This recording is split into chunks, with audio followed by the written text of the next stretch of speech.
The reality is the Air Force does four fundamental things that I think are enduring. One is what I refer to in the remarks as domain control.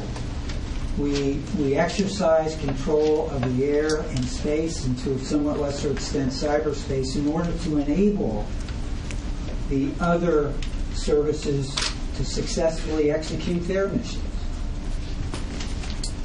Domain control. We do intelligence, surveillance, and reconnaissance, as I mentioned. Why should a Marine go around the corner, through a door, or over a wall without knowing what's on the other side? Now, you would, and you probably did, if you had to.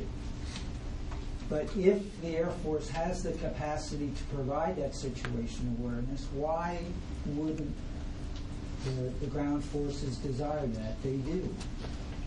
The third thing that's enduring about our service, I think, is to get the shooters to the fight. We do lift and air refueling, range extension, force projection, unlike anybody else in the world.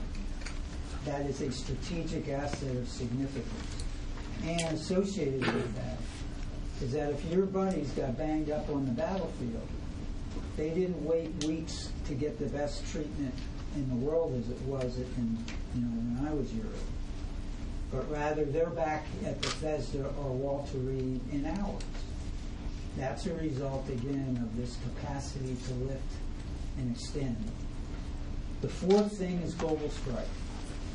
And that is, again, the ability to hold targets wherever they may be, however much in sanctuary they may be, at risk. And that is an important case. So those four things, I believe, are aspects of what our Air Force does that the Army and the Navy do not want to be without.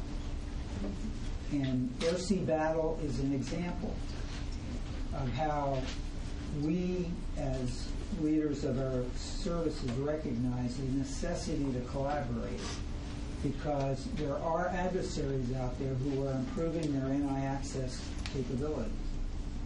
And we have to up our game.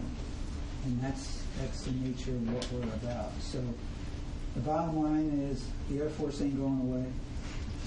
And it's not because I wish it were that way. It's because the reality of warfighting requires it. Okay? Understood. Thank you. Yep. Thanks for your question.